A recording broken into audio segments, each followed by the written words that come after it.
Temos Pedro Duran de volta aqui com a gente. Duran, essa medida, esse recuo do governo federal vem agora depois de muito tempo. Muita coisa circulando nas redes sociais a respeito disso e uma total incapacidade do governo de reagir prontamente ao problema que estava tomando forma. Conta pra gente aí, como que você enxerga, o que você tem de informação para explicar para a nossa audiência de que forma que uma crise como essa toma essa proporção? Pois é, Clarissa, a primeira lição que fica a esquerda já perdeu para a direita na batalha das redes sociais faz tempo. Né? A direita conseguiu mobilizar mais gente, engajar mais pessoas, levar as pessoas para as ruas. A esquerda tem tido uma dificuldade muito grande e você tem visto isso também, de mobilizar as pessoas, inclusive, para eventos de rua. As manifestações, qual foi a última manifestação que você se lembra, Clarissa, que reuniu mais de 50, 100 mil pessoas mobilizadas pela esquerda? E eu cobri governos do Lula na época em que o PT colocava muita gente na rua. Sim. Muita gente na rua. Quando você ia numa manifestação, num ato de campanha, você tinha, sim, uma militância que era recrutada, mas você tinha claque, né? Mas você tinha também uma militância orgânica. Eles conseguiam botar gente na rua e realmente a gente tem muita dificuldade. Toda vez que eles resolvem convocar alguma coisa hoje em dia, é aquele pingadinho de gente, É isso. Né? Eu estava vendo uma das últimas manifestações que eu vi, que foi um pouquinho mais expressiva, mas ainda assim muito aquém do que a gente já viu, foi aquela da escala 6x1 aqui em São Paulo, na Avenida Paulista, quando a deputada Érica Hilton, que nem é do PT, do PSOL... E que não se limitou à esquerda, né? Que não se limitou à esquerda, juntou ali os motofretistas, motoboys, ambulantes, os comerciantes, enfim, quem trabalha no comércio e tal, e acabaram mobilizando um grupo um pouquinho maior de gente, mas ainda assim uma dificuldade da esquerda de mobilizar pessoas nas ruas, uma dificuldade da esquerda de mobilizar pessoas nas redes, uma dificuldade da esquerda de mobilizar pessoas para os seus propósitos. E por que isso? Porque, Clarissa, falta pauta para a esquerda, falta dialogar com as pessoas na vida real. Você veja, por exemplo, o grande trunfo popular que o governo Lula tinha, que era a mudança do imposto de renda, aumentando a isenção para quem ganha até R$5 mil, fizeram uma confusão, botaram junto com as medidas da contenção fiscal, do ajuste fiscal.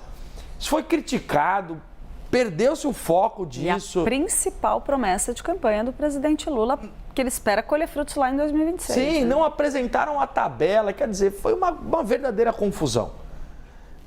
E a substituição na Secretaria de Comunicação acabou fazendo com que o governo, de fato, começasse um novo momento. Só que esse novo momento começa, com perdão do trocadilho, com o pé esquerdo. Porque o Sidônio Palmeira já entrou no meio de uma crise. E uma crise das grandes. E uma crise que não é de hoje. É uma crise de confiança, é uma crise de credibilidade, é uma crise que impacta economia, mercado financeiro, segurança pública, enfim. E que ele vai ter que lidar com ela e vai ser difícil, uma tarefa árdua, reconstruir a credibilidade do governo e voltar a conquistar a confiança e a mobilização, o sentimento das pessoas mesmo, ao menos aqueles que votaram no Lula. Vamos dar uma olhadinha numa arte que a gente consegue perceber qual é a cronologia dessa crise no Pix. A gente preparou aqui junto com a nossa equipe essa arte para mostrar para vocês.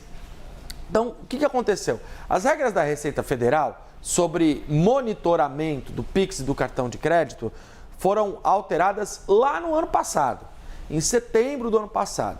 Mas elas começaram a valer efetivamente no dia 1º de janeiro. Só que no dia 1º de janeiro, Clarissa, ninguém falou disso. Virada de ano, Réveillon, Ano Novo, todas as notícias voltadas para as festas, primeiro dia do ano, muita gente fora. Então, esse assunto ele acabou sendo um pouco represado. Foi aparecer no dia 3 de janeiro, quando começaram a circular as notícias na grande mídia e também os vídeos nas redes sociais falando sobre esta nova forma de monitorar as transações feitas pelos brasileiros. No dia 7 de janeiro, 4 dias depois, a Receita já havia detectado que tinha um problema de vídeos mentirosos espalhados com má fé nas redes sociais e também desinformação e decide ir a público para poder desmentir os boatos. A primeira entrevista do Robson Barreirinhas, da Secretaria da Receita Federal, foi aqui, no Live CNN.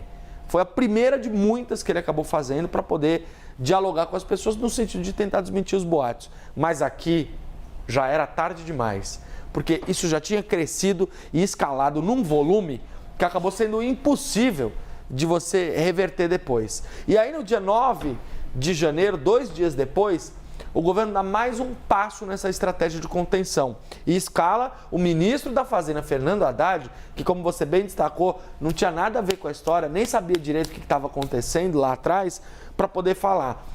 E até hoje, as visualizações do vídeo do Fernando Haddad, somando as redes do Haddad e do Lula no Instagram, alcançaram 12 milhões de pessoas. Esses números são importantes porque a gente sabe que daqui a pouquinho a Isabel vai falar sobre ele, mas eu já estou pontuando eles aqui. 9 de janeiro. No dia seguinte, chega-se à conclusão, não foi suficiente. Precisamos dar um passo além. Sai o Lula no gabinete dele para fazer um pix para o Corinthians, para o estádio do Corinthians, com, como você bem destacou, um dedo já do Sidônio Palmeira e toda aquela mobilização feita ali para parecer uma coisa espontânea, com o Janja, com o vídeo, etc. e tal, para dizer que o pix não ia ser taxado. A estratégia poderia ser boa, mas ela aparece no dia 10 de janeiro. Uma semana depois que você já tinha circulando as primeiras notícias com mensagens falsas, erradas e mentirosas sobre o Pix. Essa demora, ela acaba sendo muito agravada porque o vídeo do Lula não atinge um público significativo para reverter o problema, o BO que o governo já tinha nas costas. 16 milhões de visualizações. E aí no dia 14, quando viraliza o vídeo anteontem do Nicolas Ferreira, ele começa a tomar proporções enormes, gigantescas. Alcança em poucas horas 80 milhões de visualizações. Bate ontem 242 milhões de visualizações. Bate hoje 281 milhões de visualizações. Então, o número e o impacto foi muito significativo, foi muito grande. No mesmo dia que esse vídeo viraliza e que o governo começa a perceber esse baita problema, o Sidônio assume a Secretaria de Comunicação como ministro. E aí já não tinha mais muito o que fazer, porque tudo que era possível fazer em termos de escalada de reação do governo já tinha sido feito.